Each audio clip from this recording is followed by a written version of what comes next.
Mon message est intitulé « Le Séraphim arrive le 30 juin 2023 ». Comme d'habitude, j'ai prié un matin à 2 heures. J'étais en Corée du Sud, dans une montagne de prière dans le nord de la Corée du Sud. Et alors que je me suis agenouillé pour prier, j'ai entendu le Saint-Esprit dire un sirop, dire un séraphim et puis là, un sirop est singulier, carubim et puis là, et un carub est singulier. Un sirop veut parler avec vous. Dès que j'ai entendu cela, j'ai commencé à trembler parce qu'un séraphim, un sirop ou un carub, ce n'est pas des anges ordinaires. Ils le sont, ils se tiennent en présence même, gloire feu de Dieu. C'est donc un peu effrayant si l'un d'eux veut venir vous rendre visite. Ainsi, dès que le Saint-Esprit m'a dit que j'ai commencé à préparer mon cœur et à être toujours en présence de Dieu et peu de temps un sirop feu et feu plein de feu, il semble que le sirop même de lequel l'ange est fait.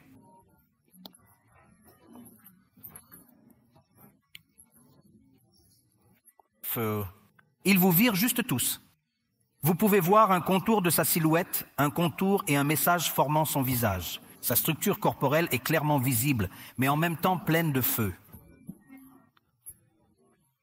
Plein de feu.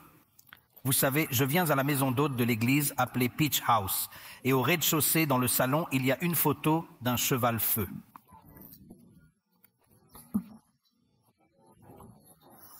Donc chaque fois que je descends pour faire une tasse de thé, avant moi, pendant que l'eau bouillant, je me tendrai près de la table à manger et regarderai juste cette photo longtemps. Parce que j'ai vu des maisons de feu dans le ciel et l'artiste qui l'a déjà dessiné l'a peint parfaitement. Tout le cheval était plein de feu, au milieu du feu. Et c'est ainsi que les êtres du ciel ne sont pas tout le monde. Il y a des anges qui ont l'air très ordinaires. Certains anges semblent doux et calmes. Bien sûr, ils ont tous de beaux yeux doux et calmes. Mais ceux qui se tiennent dans la présence très sainte et glorieuse de Dieu portent une grande puissance, une grande autorité et une grande ointure. Alors quand ce sirop est entré dans ma chambre, il a commencé à me donner un mot pour l'Église. Quel est le but de leur venue? Ainsi, chaque fois que la nation d'Israël se détournait de Dieu, Dieu envoyait ce serpent feu dans la péninsule du Sinaï pour les infliger comme une forme de jugement, comme une peine pour le péché.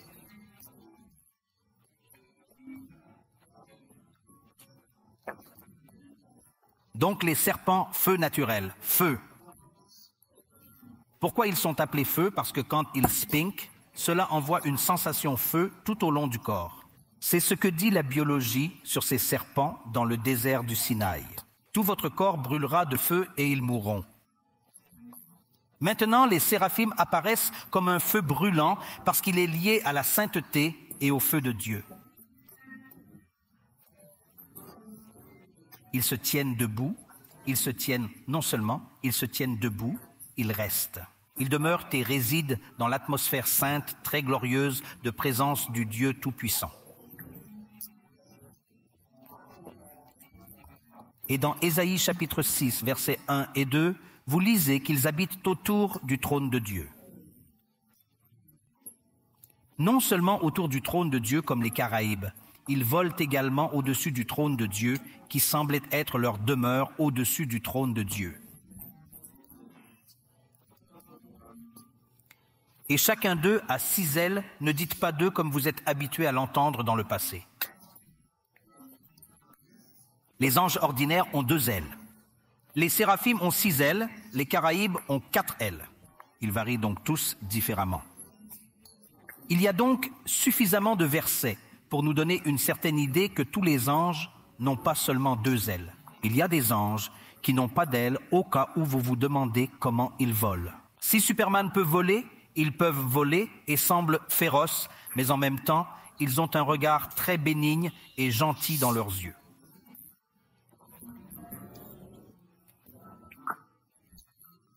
Leur apparence est très stricte, très feu, très effrayant et très intimidant.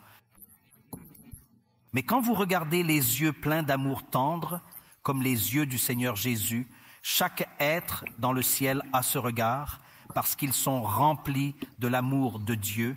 L'amour de Dieu est partout dans le ciel, et dans chaque être créé dans le ciel, ils sont inondés de l'amour de Dieu.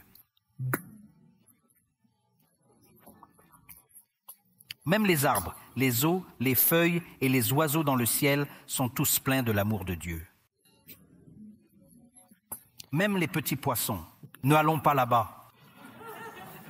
Dit que je lisais presque maintenant voler autour du trône de Dieu.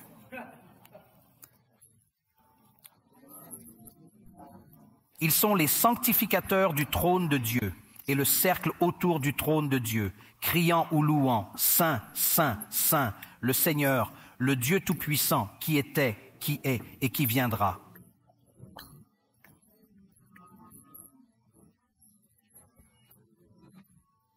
Et pendant des escentes et des escentes, ils tournent et tournent et tournent, juste louant et criant, Saint, Saint, Saint.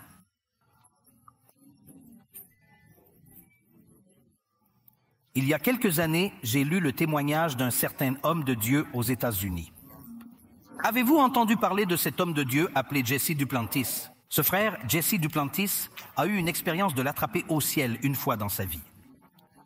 Alors, il décrit cela dans son livre. Et il s'approcha du trône de Dieu. Et il a vu ce séraphim voler autour du trône de Dieu, pleurant Saint, Saint, Saint. Et il est resté là pendant un certain temps pour voir qu'il volait sans arrêt pleurant Saint, Saint, Saint. Ainsi, après un certain temps, il s'est lassé de les regarder. Vous savez, si vous êtes en service dimanche, si vous continuez à répéter une chanson encore et encore, vous vous fatiguerez bientôt, non? Et vous vous sentez ennuyeux. Pourquoi chanter cette chanson encore et encore? Allez, changez correctement la chanson. Vous ressentirez ça, vous savez. Jesse Duplantis a donc ressenti cela. Puis il a demandé à son président Angel, pourquoi sont-ils simplement partout en disant un mot encore et encore? N'inventent-ils pas d'autres mots à dire? Dites que c'est comme ça que nous, les humains, pensons. Vous voyez, même lorsque vous allez au ciel, vous pensez ainsi parce que vous êtes toujours dans votre esprit non sanctifié.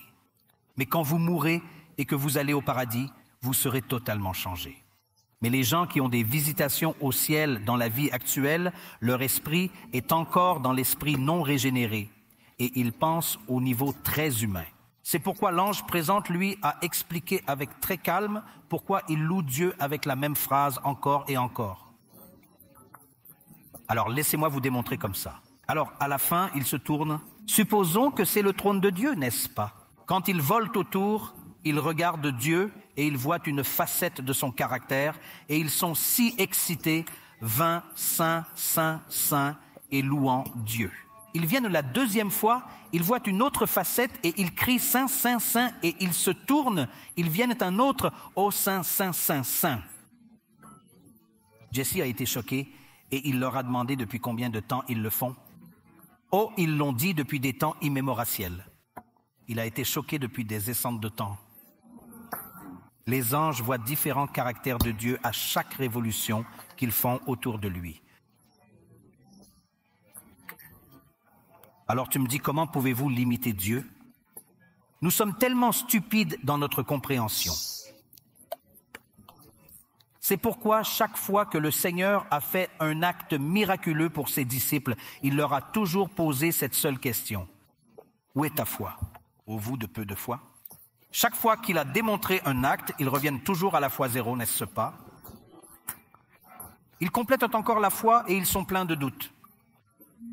Et ils pensent que Dieu ne peut pas faire aucun autre miracle. Ils pensent que c'est tout ce qu'il peut faire. Vous voyez, nous devons apprendre à prendre les limites de notre esprit. Les séraphim sont donc les sanctifs du trône de Dieu. Ils volent autour du trône de Dieu, louant la gloire et la sainteté de Dieu.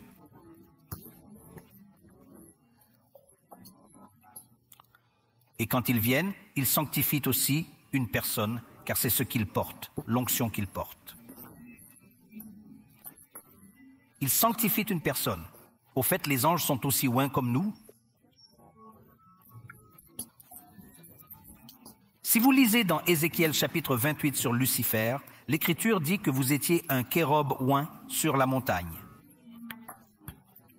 Les anges ont donc aussi une ointure selon leur fonction. Selon leurs œuvres, ils ont des oints individuels. Donc l'onction sur un séraphim est de transmettre la sainteté, de sanctifier une personne, de l'amener à un lieu de sanctification, de purification, de sainteté.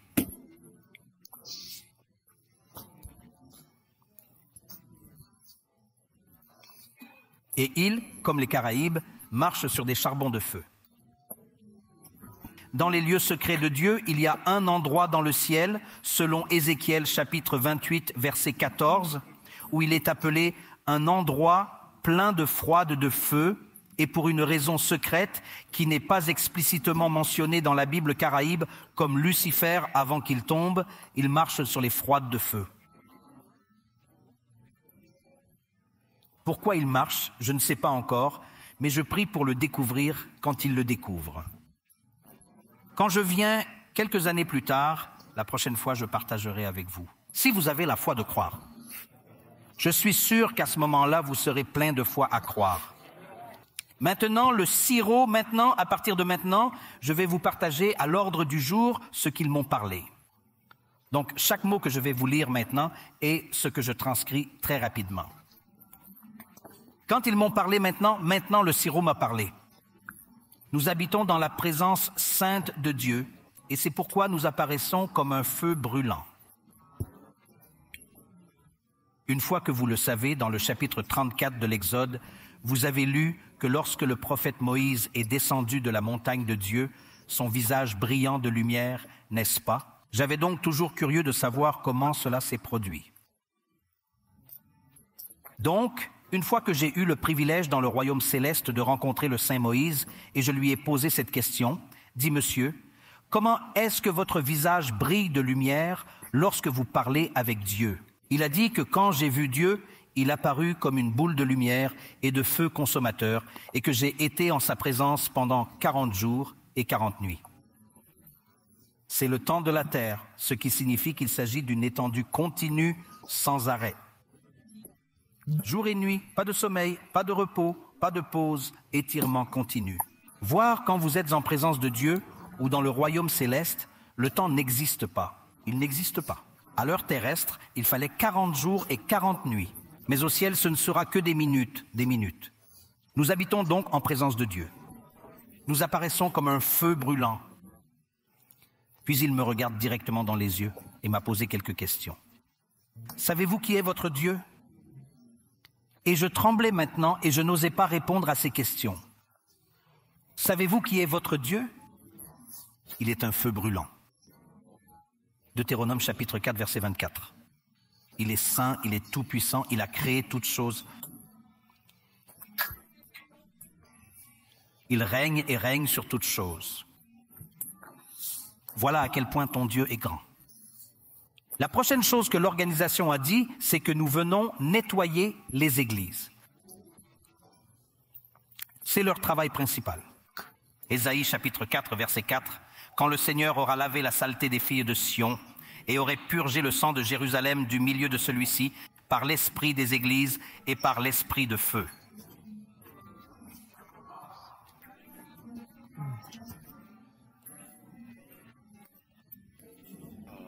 C'est le mot, monsieur là-haut. C'est leur travail. Nettoyage, lavage, purgage, raffinage, purification. Quand ils viennent, ils purifieront les églises. Quand nous viendrons et nous tendrons debout, nous commanderons la sainteté dans l'église. C'est leur travail. Ceux qui répondent dans le repentant seront purifiés et sanctifiés. Un exemple d'Ésaïe chapitre 6, versets 1 à 7. Quand le prophète Ésaïe a vu la gloire de Dieu, il fut si profondément condamné à quelque chose qui manquait encore en lui, et il a crié à Dieu. Voir le prophète Ésaïe était un homme bon, un prophète de Dieu. Mais il y avait des domaines dans sa vie qui ne furent toujours pas traités. Prenez note de cela. C'était un homme bon. Il était un prophète de Dieu. Il a vu des visions de Dieu, entendu de Dieu couler dans les dons du Saint-Esprit. Il se tenait au bureau de notre prophète. Cependant, il y avait certains domaines de sa vie qui n'étaient pas traités. C'est pourquoi il a pleuré. Je suis un homme aux lèvres impures. Attention à ce que tu dis. Attention à ce que tu dis. Utilisez-vous vos lèvres pour bénir les gens, les orcas, les gens? Utilisez-vous vos lèvres pour parler de bonnes personnes ou critiquer les bavards soutenus par des murmures? Pourquoi utilisez-vous vos lèvres? Attention à tes lèvres. Vous devrez peut-être prier comme la façon dont le prophète Ésaïe a prié pour purifier mes lèvres. Ainsi, dès qu'il a prié que nous lirions cela dans Ésaïe chapitre 6, verset 5, un sirop est venu voler en un instant de la présence glorieuse de Dieu avec un charbon de feu entre ses mains. Il a pris le charbon de feu de l'autel de Dieu. Vous lisez sur l'autel de Dieu dans le ciel dans Révélation chapitre 8, versets 1, 2 et 3. Tous les meubles que Dieu a demandé au prophète Moïse de faire étaient des répliques de la vérité dans le ciel. Il mettra le charbon de feu sur les lèvres du prophète Ésaïe et il les purifia et les sanctifia. Personnellement, j'ai eu une expérience comme ça le 15 avril 2023 de cette année, alors que je priais et me repentissais de certains de mes péchés et de mes lacunes. Alors que je faisais cela, j'ai vu un sirop venir et me tenir devant moi. Il semblait totalement plein de lumière. La lumière dans la lumière n'est pas comme la couleur de la lumière que vous voyez sur les ampoules qui proviennent des lumières tubaires comme ça. Vous savez, c'est blanc foudre, couleur non adultée de la lumière, lumière non adultée, feu foudre. Et dès qu'elle se tenait devant moi, j'ai senti une vague de purification et de sanctification venir de ce sirop sur moi. Il a volé. Il me venait sur la tête et me descendait tous les pieds, me nettoyant, me sanctifiant et me raffinant. C'est l'œuvre du séraphim. Quand ils viennent, ils sanctifieront un croyant. Ils sanctifieront une église que nous provoquerons. Maintenant, la première fois que j'ai lu, c'est quand nous viendrons la malsainteté dans l'église, ceux qui répondent dans le repentant. Il s'agit de la première catégorie, la catégorie 1. Ceux qui répondent dans le repentant seront purifiés et sanctifiés. Catégorie 2. Si vous ne répondez pas dans le repentant, nous viendrons faire supprimer ces personnes qui profanent le temple de Dieu.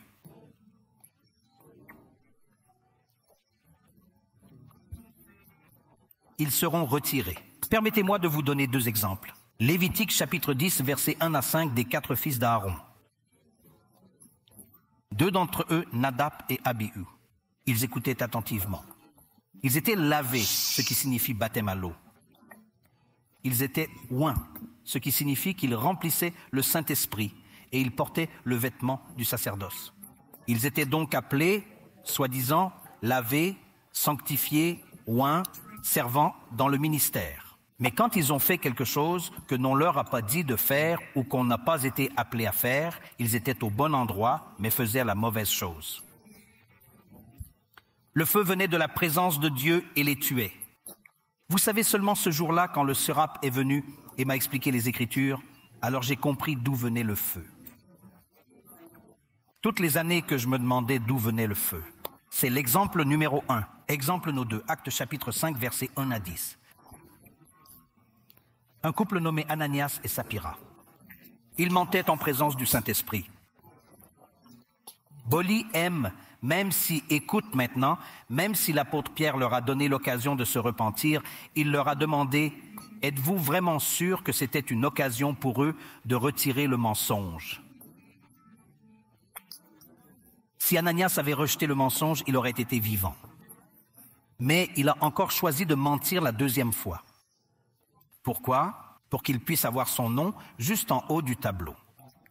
Ananias a fait un don d'argent pour le fonds de construction de l'église. Il voulait un nom, voulait une célèbre, car Barnabas avait vendu tous ses biens et les avait donnés à l'apôtre. L'apôtre Pierre a donc démontré ce que Barnabas a fait. Alors Ananias a pensé, je veux aussi un tel nom. De sorte que tout comme le flex qui accroche autour de cette église, il voulait que sa photo soit accrochée instantanément au mur de l'église. Lorsque l'apôtre Pierre a parlé, il mourut. 3 heures plus tard, sa femme est venue et elle a répété le même mensonge. Elle aussi est tombée morte. Ce sont ces anges qui éjaillent du feu de leurs lèvres. Nous éliminons ces gens par notre feu sanctifiant.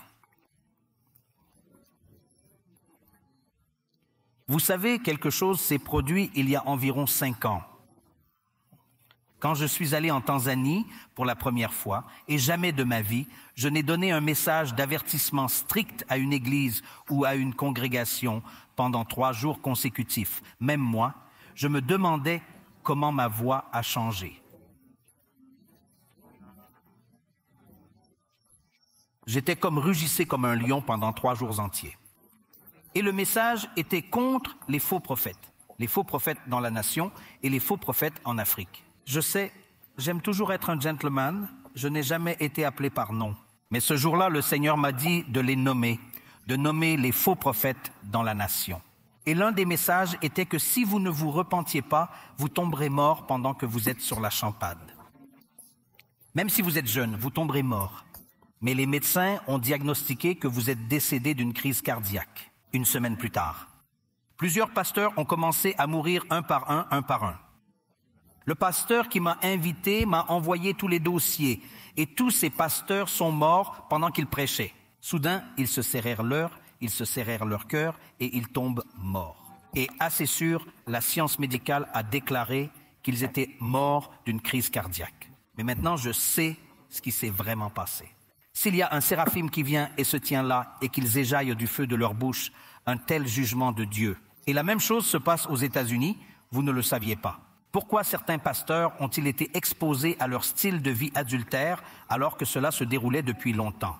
Parce que le moment est venu pour Dieu de les juger, que ce moment est venu. Dieu leur a donné une longue corde de temps, un espace de temps pour se repentir, pour éliminer ce péché, pour se juger afin que vous ne soyez pas jugés. Ils refusent de le ranger. Parce que pourquoi? La grâce de Dieu.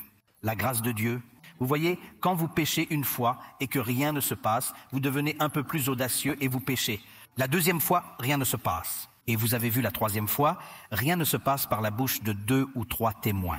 Rien ne vous arrive. Vous vous sentez dans votre cœur. C'est bon. Et tu continues à pécher. Dans la grande miséricorde de Dieu, il enverra quelqu'un pour vous parler, directement ou indirectement dans un message, et vous saurez qu'un mot particulier va frapper. Votre cœur vous condamnera. Si vous durciez votre cœur, alors vient le jugement. Vous durciez votre cœur. Soudain, leurs péchés sont exposés et ils quittent la champade dans honte, où ils se démissionnent et s'en partir. Les séraphim viennent et ils vont nettoyer l'église. Personne ne peut se tenir devant la sainteté de Dieu, personne. C'est pourquoi le Seigneur Dieu a dit au prophète Moïse que tu ne vois pas mon visage, car personne ne me verra et ne vivra. Exode chapitre 33, verset 20. Voir la plénitude de la gloire de Dieu. Personne ne peut. Si vous entendez jamais quelqu'un dire, y compris moi, que j'ai vu le Seigneur Jésus, c'est parce que le Seigneur enveloppe sa gloire et elle vient sous une forme simple. Nous voyons juste une similitude du Seigneur. Une autre chose réelle, la vraie gloire que vous ne pouvez pas voir, personne ne peut voir, du moins pas maintenant, peut-être au ciel, dans notre état glorifié. Les Écritures disent que nous verrons le Père, nous verrons Dieu. Cela sera possible que pas maintenant, en ce moment actuel, quand nous viendrons de la sainte présence de Dieu, ceux qui vivent dans le péché tomberont morts. Alors tu ferais mieux de vérifier tes cœurs. Vérifiez votre vie et retirez chaque vie, de votre mise et de votre Église. Enlevez tous les vivants afin qu'ils vous purifient quand ils viennent et vous amènent un pas plus haut et ne vous jugeront pas. Mais ceux qui aiment la sainteté de Dieu seront sanctifiés. Ils aiment la sainteté de Dieu. Ils aiment le repentant. Ils aiment la justice de Dieu. Ils seront purifiés. Ésaïe comme ce qui est arrivé au prophète Ésaïe. Ésaïe chapitre 6, versets 5 à 7. Alors l'Église se lève, réveillez-vous. Voici, ton roi vient. Mariés, préparez-vous. Votre marié vient vous recevoir. C'est donc le mot que le Sirop m'a donné pour les églises. En conclusion, je veux dire que Dieu va purifier son Église parce qu'il viendra bientôt. Le marié vient emmener sa mariée. Et la mariée ne peut pas être une mariée corrompue. Vous avez entendu beaucoup de temps, n'est-ce pas? Mais qu'as-tu fait? Rien. Mais permettez-moi de vous dire qu'avec l'amour aujourd'hui, le temps ne retardera plus. Vous avez entendu des tonnes de fois dans le passé, mais maintenant nous sommes au final des temps. Vous ne pouvez pas quitter cette église ce matin sans rien faire à ce sujet. Rappelez-vous que je vous l'ai dit le premier jour que je n'avais pas l'intention de venir à la chute de Moribund, mais le Seigneur m'a forcé. Il a dit, y allez. Rappelez-vous ça. Et je t'ai dit le premier jour que je suis ici pour affectation. C'est la mission de vous apporter cette parole. Dieu va purifier son Église. Le feu n'est pas pour la purification du péché, le premier péché dont vous vous êtes déjà repenti. Mais le feu est pour le purge et le raffinage de votre âme, votre esprit. Il traite des conséquences du péché dans sa vie. Ce n'est pas le péché original que vous avez déjà repenti quand vous êtes en sécurité, mais les conséquences des péchés que nous faisons tous les jours dans notre vie. Le feu vient donc pour faire face à cela et à la pollution que le péché provoque dans notre vie de pensée, notre parole, notre entendu, de nos actions. Vous avez besoin de ce purgage et de ce raffinage tous les jours, tous les jours. Les racines du péché et les effets du péché sont si profonds dans la vie de nombreuses personnes que seul Dieu peut vous guérir et vous restaurer. Personne d'autre ne peut faire ça pour vous. Il seul peut le faire pour vous. Chose que vous avez lutté depuis des années et que vous n'avez pas pu surmonter. Ce feu du séraphim vous aidera à surmonter un mot. One. Une flamme de feu éclatée du séraphim vous libérera de toutes ces servitudes pour toujours. Cette transformation est très nécessaire à ce moment que nous entrons dans ces derniers jours. Lisons un verset. Pour terminer, veuillez tourner vos Bibles avec moi au chapitre 3 de Luc et nous lirons les versets 16 et 17. Luc chapitre 3, versets 16 et 17. Jean leur répondit, « Je vous baptise de l'eau, mais un plus puissant que moi vient le léchard dont je ne suis pas digne de délacher les chaussures.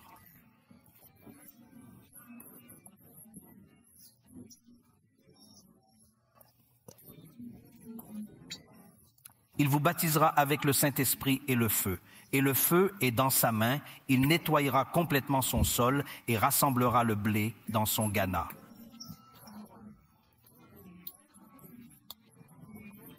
Mais le chef, il brûlera au feu, inétanchable. Deux choses vont se produire dans ces derniers jours. Un rassemblement et une brûlure. Deux choses, un rassemblement et un brûlement.